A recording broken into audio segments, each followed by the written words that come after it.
الحمد للہ الحمد للہ رب العالمین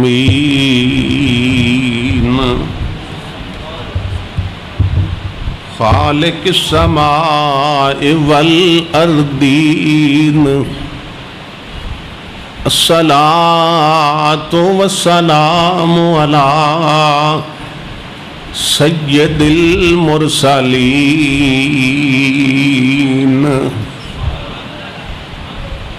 قائد الغر المحجلین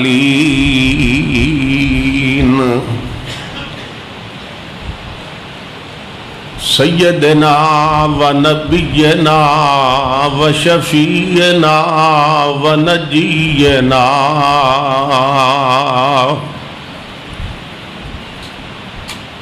آلنا و اولانا و مولانا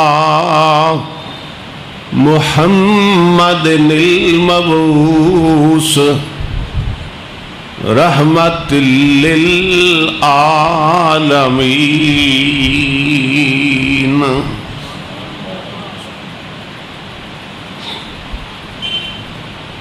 وعلى آلہ وأصحابہ الکاملین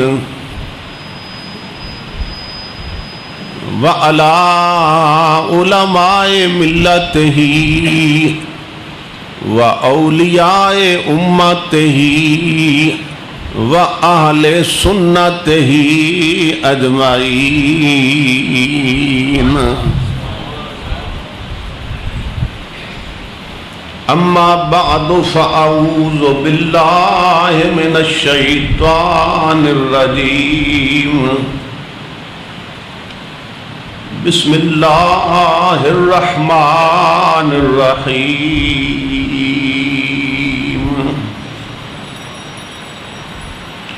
ومن اعرض عن ذکری فإن له معیشة ضنکا وَنَحْشُرُهُ يَوْمَ الْقِيَامَةِ أَعْمَى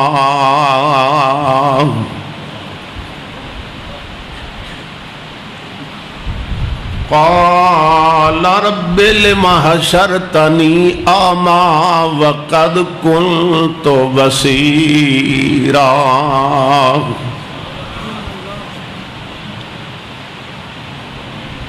قال كذلك أتتك آياتنا فنسيتها وَكَذَلِكَ الْيَوْمَ تُنْسَى صدق اللہ مولانا العظیم وبلغنا رسوله النبی الکریم الامین وَنَحْنُ عَلَىٰ ذَلِكَ لَمِنَ الشَّاهِدِينَ وَالشَّاكِرِينَ وَالْمُطْمَئِنِّينَ وَالْآمِنِينَ وَالْمُوقِنِينَ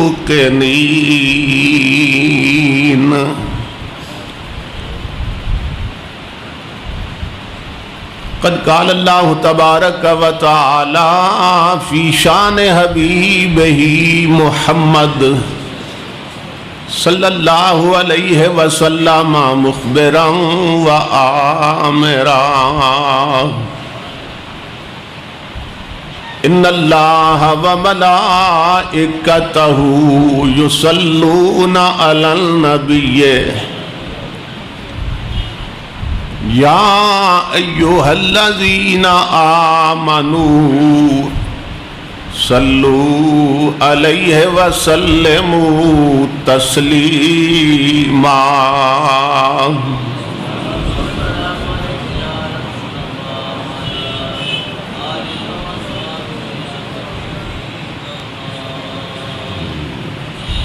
لائق صد احترام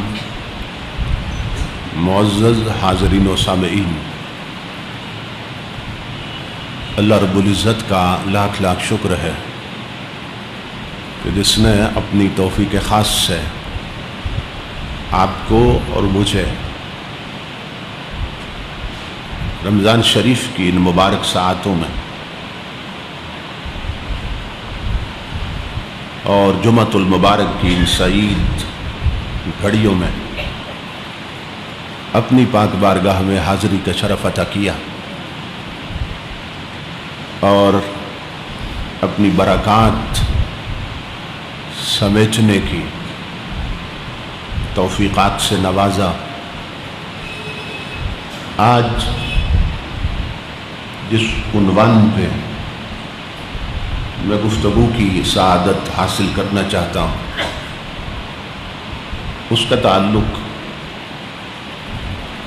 ان اعمال کے ساتھ ہے جن کے کرنے سے عذاب قبر معاف ہو جاتا ہے۔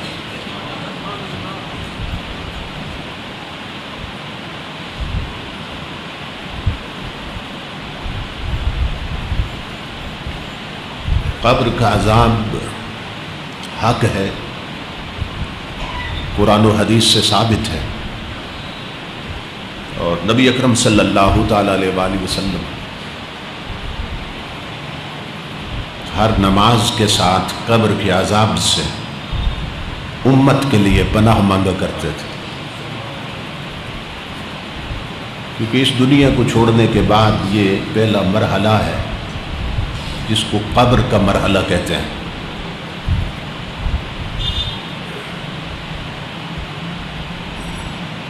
بہت دہشت ناک، بہت ہیبت ناک، بہت دردناک۔ تو بہت سے اعمال ایسے ہیں کہ جن کے سبب سے اللہ رب العزت قبر کا عذاب معاف کر دیتا ہے اور اس سے اپنے بندوں کو محفوظ کر دیتا ہے۔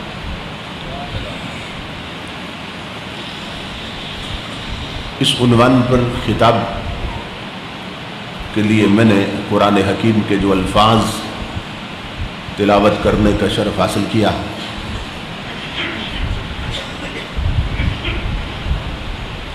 ان میں اللہ پاک نے عذاب قبر کا ذکر کیا ہے۔ فرمایا وَمَنْ أَعْرَضَ عَنْ ذِكْرِي فَإِنَّ لَهُ مَعِيشَةً ضَنْكًا، کہ جو لوگ ہماری یاد سے اور ہمارے ذکر سے منہ پھیر لیتے ہیں ہم ان کی قبر کی زندگی تنگ کر دیتے ہیں۔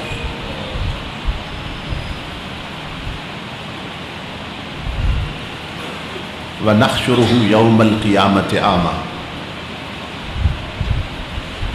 اور اس سے اگلا عذاب یہ ہوگا کہ قیامت کے دن انہیں قبر ہی سے اندھا کر کے اٹھائیں گے۔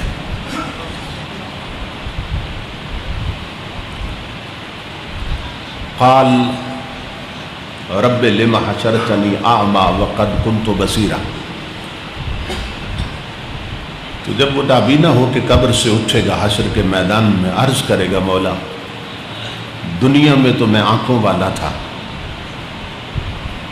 آج اندھا کیسے ہو گیا؟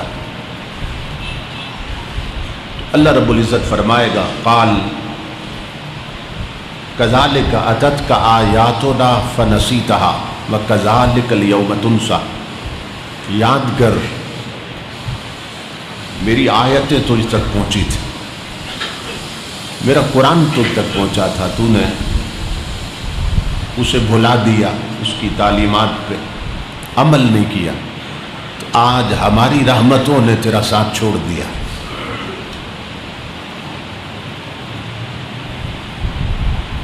جیسے تو نے ہماری آیتوں کو اور احکام کو بھلا دیا تھا، تو اسی طرح آج تجھے بھلا دیا جائے گا۔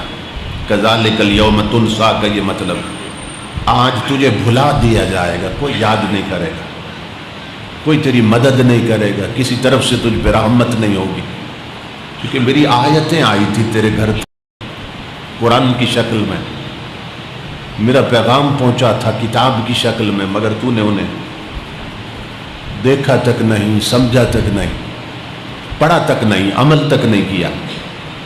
اس سبب سے آج قبر ہی سے ہم نے تجھے اندھا کر کے اٹھایا ہے۔ اب یہ آیت ہے قرآن حکیم جو اللہ کے ذکر سے منہ پھیر لیتے ہیں، غافل ہو جاتے ہیں، اللہ پاک ان کی قبر کی زندگی تنگ کر دیتا ہے، یعنی عذاب قبر میں مبتلا کر دیتا ہے، اور قیامت کے دن انہیں قبر سے ہی اندھا کر کے اٹھایا جائے گا۔ آپ تصور کریں کہ حشر کا میدان ہے اور آنکھیں بھی نہیں ہیں، اور پھر اپنے عملوں کی تاریکیاں بھی ساتھ، آنکھوں کا اندھیرا الگ رہا، پھر عملوں کا اندھیرا الگ رہا، پھر قیامت کی تاریکی اور اندھیرا الگ رہا۔ جس نے اللہ رب العزت کی آیتوں کو بھلا دیا، قرآن کو پس پش ڈال دیے، وہ کتنی تاریکیوں میں ہوگا، کتنے اندھیروں میں ہوگا، اس کا ہم تصور بھی نہیں کر سکتے۔ تو چونکہ اس دنیا کو چھوڑتے ہی انسان اس عذاب میں مبتلا ہو جاتا ہے، تو میں تلاش میں رہا کہ ایسے اعمال کون سے ہیں کہ جن کے سبب سے اللہ رب العزت قبر کے عذاب سے محفوظ فرما دیتا۔ تو 16 حدیثیں،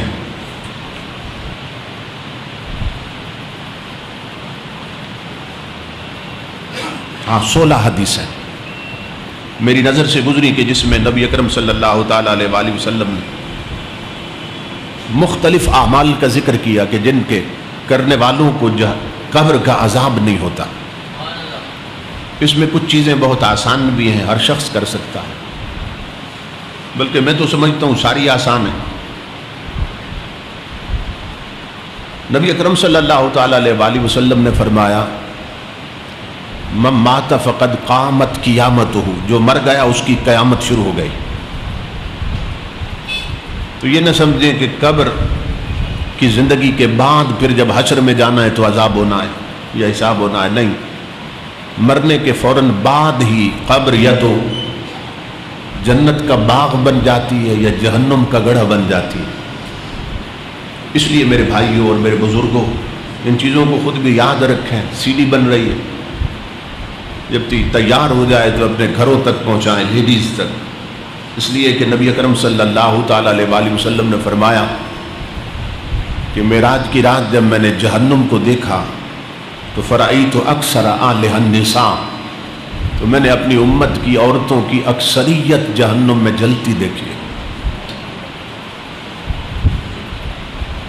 تو ہمارے گھروں میں جو لیڈیز ہیں ان کی میجارٹی اور اکثریت حضور نے جہنم میں عذاب میں مبتلا دیکھی، تو ہمیں ان کی فکر کرنی چاہیے۔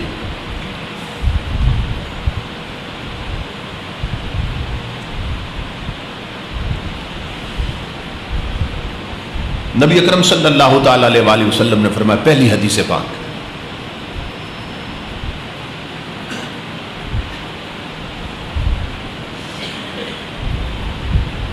حضرت عبد الرحمن بن سامورہ حضور کے صحابی ہیں، وہ روایت کرتے ہیں کہ نبی اکرم صلی اللہ تعالیٰ علیہ وآلہ وسلم ایک دن تشریف لائے، ہم غلام بیٹھے تھے، فقال، امام الانبیاء نے فرمایا، آج رأیت رجلا من امتی، میں نے اپنی امت کے ایک شخص کو دیکھا ہے، قد بسط اللہ علیہ عذاب القبر، اللہ رب العزت نے اس پہ قبر کا عذاب مسلط کر دیا تھا۔ قبر میں پہنچا تو اس کے بد اعمال بد کا عذاب اس پہ مسلط کر دیا گیا۔ امام الانبیاء فرماتے ہیں فجاء وضوءہ فاستنقذہ من ذلک، کہ وہ چونکہ وضو اچھے طریقے سے کرتا تھا، ٹھہر ٹھہر کے پوری توجہ اور دھیان سے، کوئی جگہ خشک نہ رہ جائے، تو امام الانبیاء فرماتے ہیں کہ اس کا یہ عمل آیا اور اسے عذاب سے بچا لیا۔ صرف توجہ اور دھیان سے وضو کرتا تھا، اور اس احتیاط کے ساتھ وضو کرنے کے عمل نے اسے قبر کے عذاب سے بچا لیا۔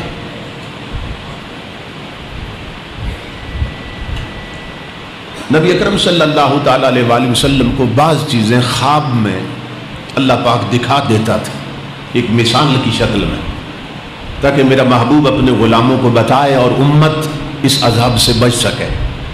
تو حضور فرماتے ہیں میں نے دیکھا کہ ایک شخص قبر میں گیا اور اس پہ عذاب مسلط ہو گیا، تو اس کا اچھے طریقے سے وضو کرنے کا عمل آیا اور اسے قبر کے عذاب سے محفوظ کر دیا۔ تو ہمارے ہاں بہت سے لوگ اس کا دھیان نہیں رکھتے، وضو کرتے ہوئے آپ دیکھیں، اور ہمارے ہاں یہ بھی ہے کہ وضو سکھایا نہیں جاتا بچوں کو کہ کیسے کرنا ہے، بس دیکھا دیکھی لوگ وضو کر رہے ہیں۔ کسی گھر میں آپ خود سوچیں کہ کبھی اہتمام نہیں ہوا ہوگا کہ خود آپ بچے کو لے کے بیٹھ جائیں اس نیت سے آج میں نے اسے وضو کرنا سکھانا ہے کہ حضور کی سنت کے مطابق وضو کیسے کرتے ہیں۔ نبی اکرم صلی اللہ تعالی علیہ وآلہ وسلم نے فرمایا من تودع فاحسن الوضوء خرجت خطاياه من جسده حتى من تحت اظفاره، جو وضو کرتا ہے اور اچھے طریقے سے وضو کرتا ہے، یہ شرط ہے، وضو کرتا ہے فاحسن الوضوء اور اچھے طریقے سے وضو کرتا ہے، تو حضور فرماتے ہیں خرجت خطاياه من جسده حتى من تحت اظفاره، یہ وضو کا پانی اس کے پورے جسم سے گناہوں کو کھینچ لیتا ہے، حتى من تحت اظفاره، یہاں تک کہ ناخنوں کے نیچے اگر کوئی گناہ ہو تو اسے بھی کھینچ لیتا ہے۔ تو پورے دھیان سے اور پوری توجہ سے وضو کیا جائے تاکہ کوئی جگہ خشک نہ رہ جائے۔ اب دعائیں یاد کرنا تو الگ رہا، ہمیں تو ادا بھی یاد نہیں، حالانکہ اگر سنت کے مطابق وضو کیا جائے تو ہم جو عضو بھی دھوتے ہیں، جو حصہ دھوتے ہیں اس کی الگ دعا ہے، یعنی ہاتھ دھوئیں تو بسم اللہ الرحمن الرحیم پڑھتے ہیں، اور نویت ان اتودع للہ تعالی یہ دعا بھی پڑھتے ہیں کہ میں نیت کرتا ہوں کہ میں یہ وضو اللہ کے لیے کر رہا ہوں، اس طرح۔ تو ہاتھ دھوتے ہیں اچھے طریقے سے، اور بعض لوگ کہ جن کا جسم موٹا ہے ان کی یہ جگہ یہاں چونکہ چمڑا زیادہ ہوتا ہے، اگر اچھے طریقے سے وضو نہ کریں تو اندر یہاں جگہ خشک رہ جاتی ہے، ان کے لیے ضروری ہے کہ وہ ہاتھ اس طرح بند کر کے مٹھی بنا کے یہاں اچھی طرح ملا کریں، پانی مالش کیا کریں پانی کی، تاکہ جگہ خشک نہ رہ جائے۔ سیدنا علی المرتضیٰ فرماتے ہیں کہ جب سے میں نے نبی اکرم صلی اللہ تعالی علیہ وآلہ وسلم سے وضو اور غسل کے آداب سیکھے ہیں، میں نے اپنے بالوں سے دشمنی کر لی۔ آپ بال نہیں رکھتے تھے حضرت علی المرتضیٰ، کہ کوئی ایک بال بھی خشک رہ گیا تو غسل نہیں ہوگا، آپ ہمیشہ سر کے بال منڈوائے رکھتے تھے۔ فرماتے تھے جب سے حضور سے میں نے وضو اور غسل کے آداب سیکھے ہیں تب سے میں نے اپنے بالوں سے دشمنی کر لی۔ ایسا نہ ہو، کیونکہ جو وضو ہے یہ چابی ہے نماز کی، وضو صحیح نہیں تو نماز ٹھیک نہیں، اور نماز ٹھیک نہیں تو پھر کیا کیا، ساری محنت برباد ہو گئی۔ تو بہت سے لوگ ہیں جو پڑھے لکھے ہیں، دنیاوی تعلیم ہے، مگر وضو کہیں سے نہیں سیکھا اور اس کے لیے محنت نہیں کی۔ ایک یہ ہے کہ میں نے پچھلے جمعہ کے خطاب میں غالباً عرض کیا تھا کہ جو بندہ بسم اللہ الرحمن الرحیم نہیں پڑھتا وضو کرنے سے پہلے، ہاتھ دھوتا ہے نہیں پڑھتا، اس کے صرف وہ اعضاء دھلتے ہیں اور پاک ہوتے ہیں کہ جو وضو میں دھوئے جاتے ہیں، لیکن اگر بسم اللہ الرحمن الرحیم پڑھ لیتا ہے تو اللہ رب العزت اس کے پورے جسم کو دھو دیتا ہے۔ یوں سمجھے اس نے غسل کر لیا اگر بسم اللہ پڑھ لی وضو سے پہلے۔ تو ہاتھ دھونے کی دعا یہ ہے کہ بسم اللہ الرحمن الرحیم پڑھ لی جائے، اور پھر یہ ہے کہ 3 بار کلی کرنی ہے۔ تو پہلی بار جب کلی کرتے ہیں تو اچھے طریقے سے پانی کو منہ میں گھمائیں، تاکہ جو داڑھے ہیں اور گیپس بنے ہیں دانتوں کے درمیان اچھی طرح وہاں پانی پہنچ جائے. پھر شہادت کی انگلی سے ملے اچھی طرح، زبان اس پر انگلی پھیریں، تالو جو ہے اس کو انگوٹھے کے اس حصے سے اسے ملیں تاکہ اچھے طریقے سے منہ صاف ہو جائے. اور اس کی دعا یہ ہے کہ نبی اکرم صلی اللہ تعالیٰ علیہ وآلہ وسلم جب کلی فرماتے تو یہ دعا پڑھتے تھے، اللہم اعنی علی تلاوت القرآن و ذکرک و شکرک و حسن عبادتک. مولا تلاوت قرآن میں میری مدد فرما اور مجھے اپنے ذکر اور شکر اور اپنی بندگی کی توفیق عطا فرما. پھر ناک میں پانی ڈالتے ہیں 3 دفعہ. تو یہ عمل کرتے ہوئے امام الانبیاء پڑھتے تھے، اللہم ارحنی رائحۃ الجنت ولا ترحنی رائحۃ النار. مولا مجھے جنت کی خوشبو سنگھانا، جنت کی خوشبو سنگھانا، اور جہنم کی بدبو سے مجھے محفوظ رکھنا. یہ ناک کی دعا ہے. تو بہت سے لوگ ہیں جو ناک صاف کرنا نہیں جانتے. شرعی تقاضے کیسے ہیں، کس انگلی کے ساتھ ناک کو اندر سے صاف کرنا. تو یہ ناک کے جو نتنے نرم حصہ ہے یہاں تک پانی پہنچانا ضروری ہے. تو پھر یہ ناک کی دعا ہے. اور پھر چہرے کو دھونا. اکثر لوگ چہرے کی حد نہیں جانتے. ایک تو یہ کہ پیشانی کے جہاں سے بال شروع ہوتے ہیں وہاں سے لے کر ٹھوڑی تک یہ سارا چہرہ ہے. اور پھر یہ ہے کہ یہ تو لمبائی میں ہے نا، تو چوڑائی میں یہ کان کی لو جو ہے، کانوں کا حصہ جہاں سے کان کی حد شروع ہوتی یہاں تک یہ سارا چہرہ. اور بہت سے لوگ پانی ڈالتے ہیں مگر یہ جگہ خشک رہ جاتی ہیں. تو اس جگہ بطور خاص 1-2 انگلیاں مار کے اچھی طرح مالش کریں جب پہلی دفعہ چہرے پہ پانی ڈالیں تاکہ یہ جگہ خشک نہ رہ جائے. آپ تصور کریں بہت سے لوگ ان کی یہ جگہ خشک رہتی ہے، یہ جو بالکل کانوں کے ساتھ چہرہ دھونا نہیں جانتے کہ کس طریقے سے دھونا. تو نبی اکرم صلی اللہ تعالیٰ علیہ وآلہ وسلم جب چہرہ اقدس پہ پانی ڈالتے تو حضور یہ دعا مانگتے تھے، اللہم بید وجہی یوم تبید وجوہ. میرے اللہ میرے چہرے کو اس دن روشن رکھنا جس دن چہرے چمک رہے ہوں گے.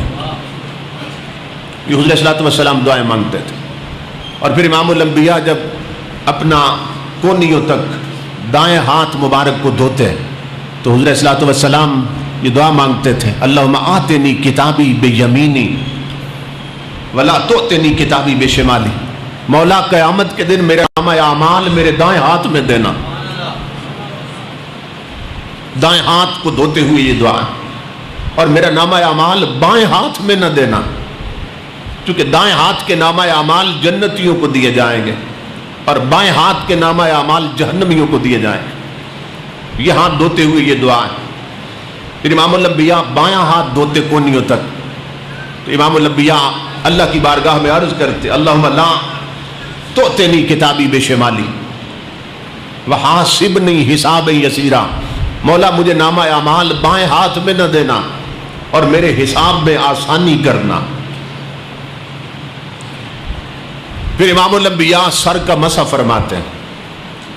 تو تاجدار انبیاء مسح فرماتے ہوئے دعا مانگتے، اللہم اذلنی تحت ظل عرشک یوم لا ظل الا ظل عرشک.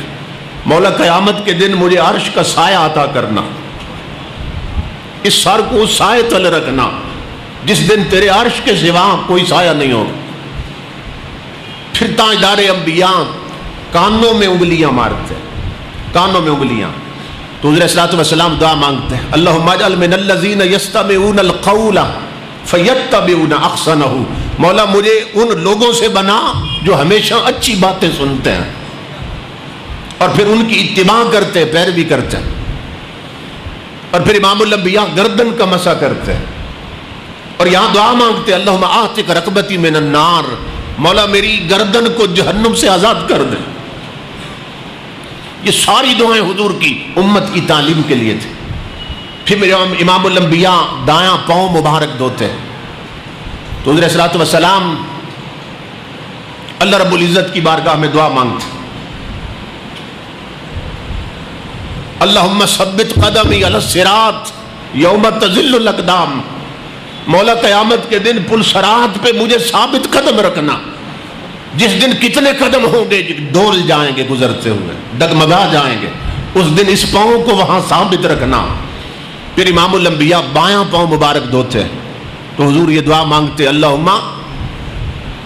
اللہم اجعل ذنبی مغفورا وسعی مشکورا وتجارتی لن تبورا، مولا میرے گناہ معاف کر دے اور میری اس کوشش کو قبول کر لے جو میں نے وضو کر کے کی ہے، اور مولا مجھے تجارت کے گھاٹے سے محفوظ فرما۔ اس طرح کی دعائیں تھیں حضور صلی اللہ علیہ وسلم۔ تو میں نے یہ ترجمہ بھی اور ساتھ اس لیے عرض کر دیا کہ اگر عربی میں یاد نہ بھی کر سکیں تو کم از کم یہ باتیں ذہن میں رہنی چاہیے، اپنی زبان میں ہی اللہ سے دعا کر لیے کر۔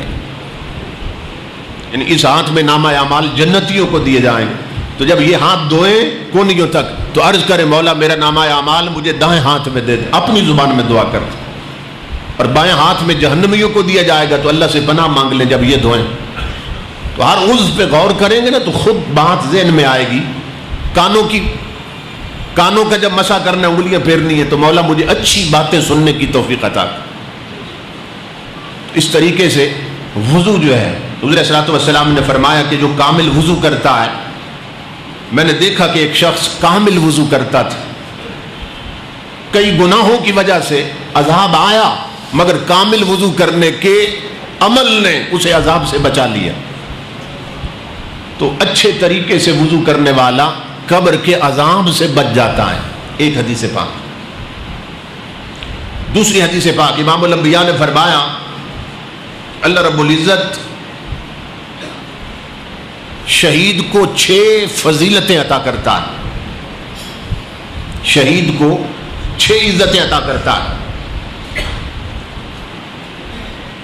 نمبر 1، یغفر له فی اول دفقۃ من دمہ، اس کے خون کا پہلا قطرہ زمین پہ گرتا ہے، اللہ رب العزت اس کی بخشش کر دیتا ہے۔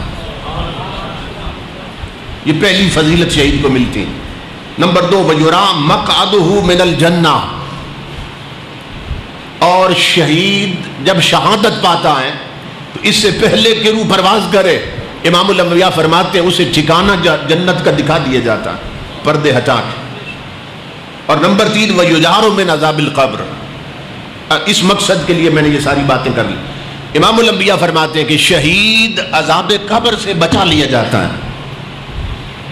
تو یہ حدیث بتاتی ہے کہ شہادت ایسا عمل ہے، ایسا رتبہ ہے جو انسان کو قبر کے عذاب سے بچا لیتا ہے۔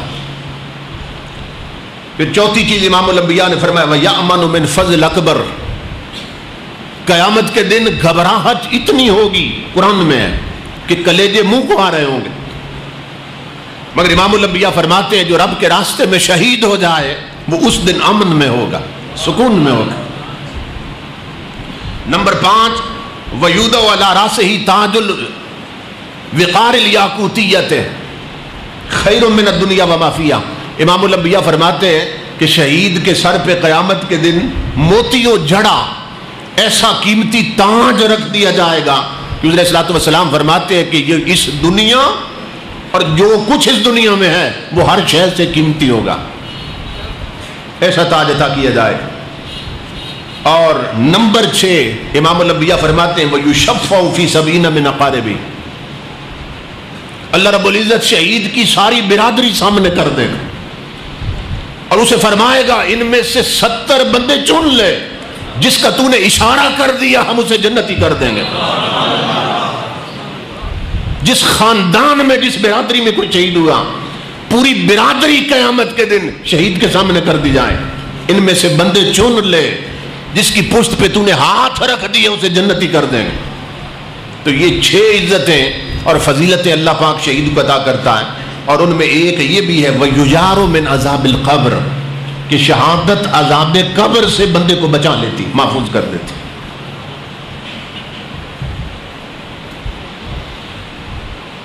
تیسری حدیث نبی اکرم صلی اللہ تعالی علیہ وآلہ وسلم نے فرمایا، حضرت سلمان فارسی سے روایت،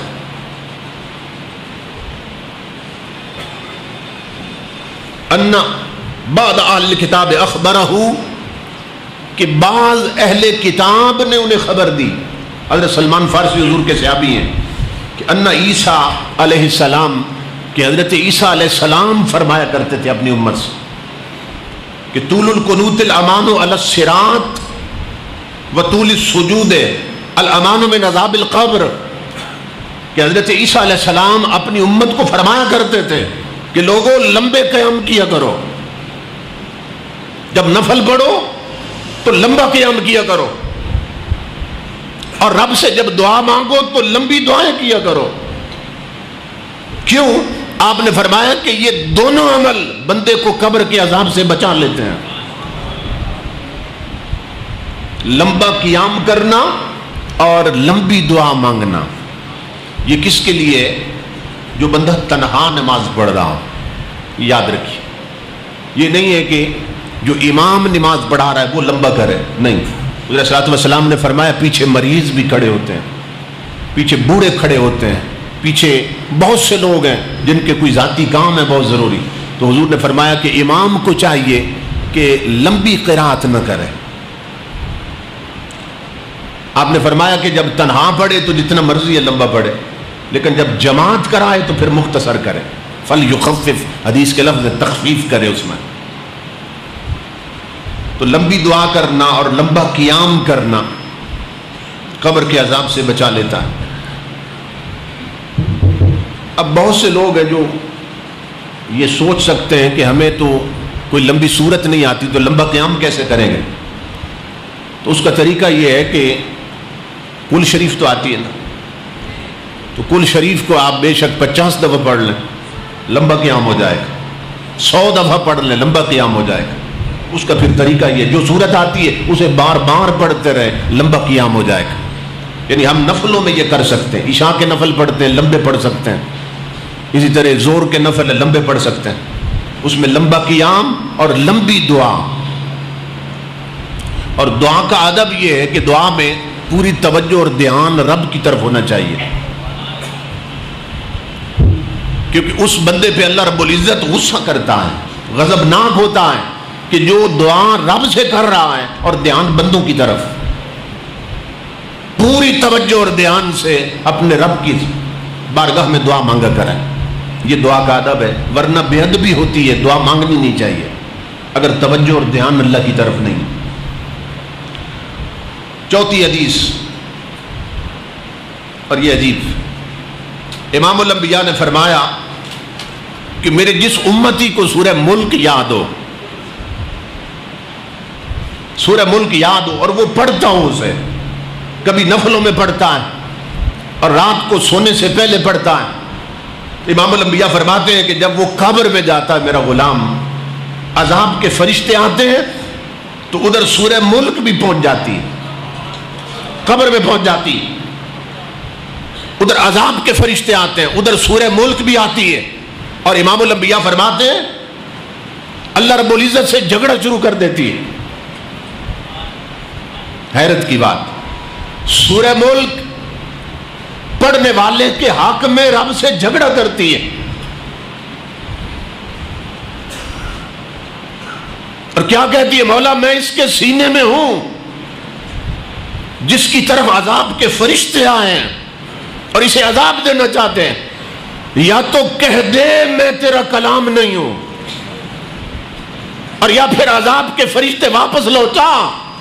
جھگڑا کرتی ہے اللہ سے، یا مجھے اپنی کتاب سے مٹا دے مولا، سورہ ملک کہتی، یا عذاب کے فرشتے لوٹا، اس بندے کے سینے میں محفوظ ہوں میں، اور پھر اسے عذاب آ رہا ہے۔ جب یہ جھگڑا کرتی ہے نا اللہ سے، اب اللہ کیا فرماتا ہے حدیث میں؟ اللہ فرماتا ہے اذهبی فقد وهبته لک، اللہ فرماتا ہے خوش ہو جا سورہ ملک، تیری وجہ سے میں نے اس کی بخشش کر دی ہے۔ صرف 2 رکوع ہیں سورہ ملک، صرف 2 رکوع ہیں، جو اسے قیام میں پڑھے، نفلوں میں پڑھے، جو اسے سونے سے پہلے پڑھ لے، یہ جھگڑا کرتی ہے۔ اللہ فرماتا ہے تیری وجہ سے، جہاں سورہ ملک تیری خاطر میں نے بخش دیا، وشفاعتوں کے فیے، اور تیری سفارش میں نے اس کے حق میں قبول کر لی، عذاب پلٹ جاتا ہے۔ پھر کیا ہوتا ہے؟ یہی صورت ایک بہت حسین صورت میں بدلتی ہے، یوں سمجھے جنت کی حور بن جاتی ہے. اور فتدع فاہا علی فیہ، اور وہ جو صاحب قبر اسے پڑھتا رہا یہ اپنا منہ اس کے منہ پہ رکھ دیتی ہے، جس سے جنت کی خوشبوئیں پھوٹ رہی ہوتی ہیں. وہ خوشبو اس میت کی، اس قبر والے کی روح تک اتر جاتی ہے. اور امام الانبیاء فرماتے ہیں وہ منہ چومتی ہے، حور کی شکل جو اختیار کر گئی منہ چومتی ہے. فتقول مرحبا بہذا الفم فربما تلانی. سورہ ملک کہتی ہے حور کی شکل میں منہ چوم کے، کہتی ہے میں اس منہ کے صدقے جاؤں جس نے کئی بار میری تلاوت کی ہے. اللہ اکبر. امام الانبیاء فرماتے ہیں پھر منہ سے ہٹ کر پھر قبر والے کا سینہ چومتی ہے اور کہتی ہے مرحبا بہذا الصدر وربما وانی. میں اس سینے کے قربان جاؤں جس نے مجھے پڑھ پڑھ کے یاد کر لیا. امام الانبیاء فرماتے پھر اور نیچے آتی ہے، پاؤں چومتی ہے اور کہتی ہے مرحبا بہاتین القدمین فربما قامتا بی. میں ان پاؤں کے قربان جاؤں جن پر کھڑے ہو کر کئی بار نفلوں میں اس نے میری تلاوت کی ہے. نعرہ تکبیر، نعرہ رسالت. وَتُونِسُهُ فِي قَبْرِهِ مَخَافَةَ الْوَحْشِ. امام الانبیاء فرماتے ہیں اور قبر میں اس کے ساتھ رہتی ہے یہاں تک کہ قیامت بپا ہو جاتی ہے. اسے کہتی ہے گھبرا نہیں، ہر مقام پہ میں تیرے ساتھ، اور میں آئی ہی اس لیے ہوں کہ تجھے تنہائی محسوس نہ ہو، آئی اس لیے ہوں کہ تیرا دل بہلاتی رہوں. 2 رکوع کی صورت کوئی شخص یہ بھی نہ پڑھ سکے اسے اپنی بد نصیبی پہ رونا چاہیے. اور سنیں صحابہ کرام بیان کرتے لما حدث رسول اللہ صلی اللہ علیہ وسلم ھذا الحدیث، جس دن امام الانبیاء نے یہ حدیث سنائی تھی کہ سورہ ملک جھگڑا کرتی ہے قبر میں اور پھر اس کا منہ چومتی ہے، پھر سینہ پھر پاؤں. جس دن امام الانبیاء نے یہ حدیث سنائی تھی صحابہ کہتے لم یبقى صغیر ولا کبیر ولا حر ولا عبد الا تعلمها. کہتے اللہ کی عزت کی قسم اس دن مدینے کا نہ کوئی مرد رہا نہ کوئی عورت رہی، نہ غلام رہا نہ آزاد رہا جس نے ایک دن میں یہ صورت یاد نہ کر لی ہو.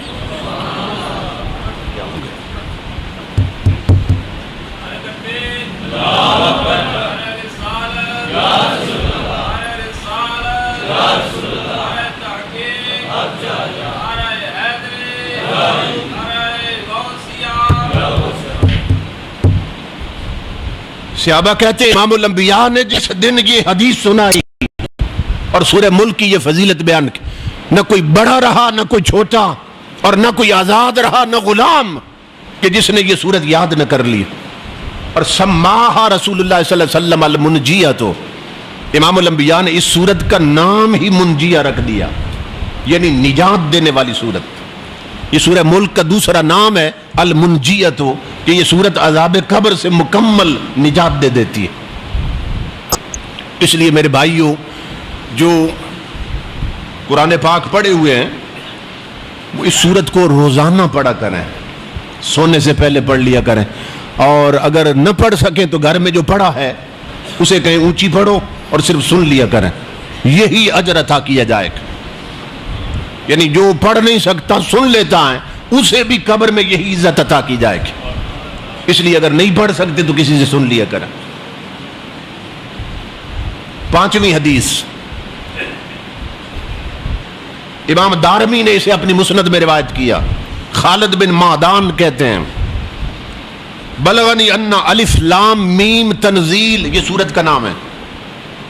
اس سورت کی بھی یہی فضیلت آئی حدیث میں. یہ سورت ہے الف لام میم تنزیل. یہ آپ قرآن کی جب سورتوں کی فہرست دیکھیں گے نا اس نام سے وہاں لکھی ہوگی الف لام میم تنزیل سورت کا نام ہے. تو کہتے ہیں تجادل عن صاحبہا فی القبر، جو اسے پڑھتا ہے یہ اس کی طرف سے قبر میں جھگڑا کرتی ہے اللہ سے اور کہتی ہے اللہم ان کنت من کتابک فشفعنی فیہ. اور الف لام میم تنزیل سورت عرض کرتی ہے مولا یہ مجھے پڑھتا رہا دنیا میں، اگر میں تیری کتاب میں ہوں تو پھر میری شفاعت قبول کر، اور ان لم اکم من کتابک فمحنی عنہ، اور اگر میں نہیں ہوں تیری صورت تیرا کلام پھر اپنی کتاب سے مٹا دے مجھے.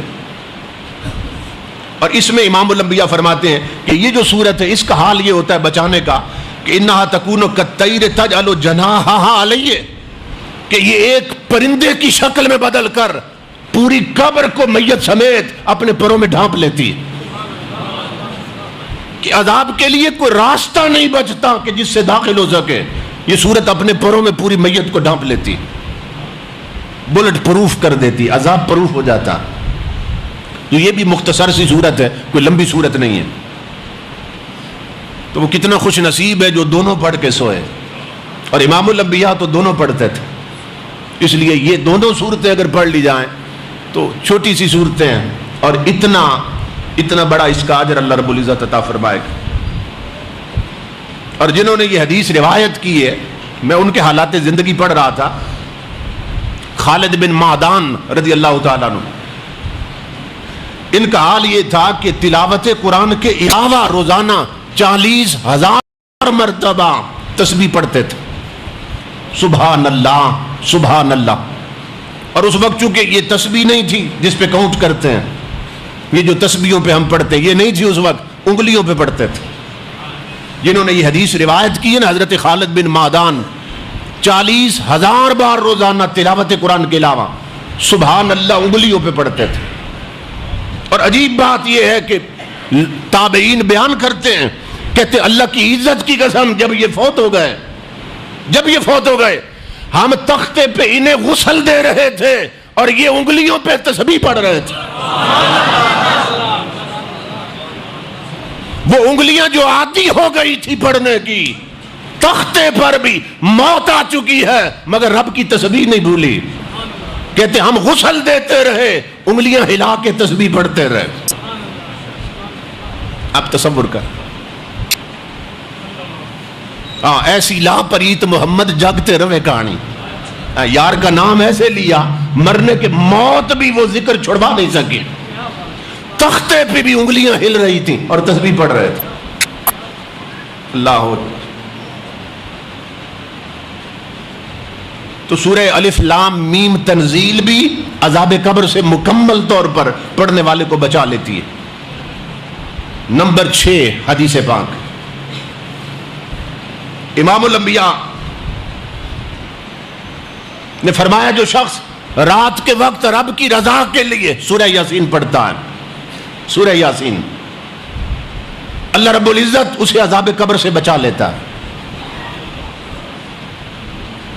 اور اس پر امام یافعی بزرگ گزرے ہیں، روض الریاحین میں انہوں نے ایک واقعہ نقل کیا ہے.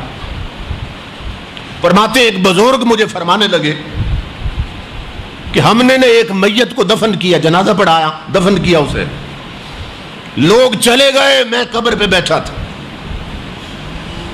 فرماتے قبر سے نا اندر سے مار پڑنے کی آواز آنے لگی، جیسے کسی کو مار پڑ رہی ہے. کہتے میں قبر پہ بیٹھا تھا دیکھ رہا تھا. تھوڑی دیر کے بعد قبر سے کالے رنگ کا کتا نکلا. میں نے اسے پوچھا تو کیا شے ہے؟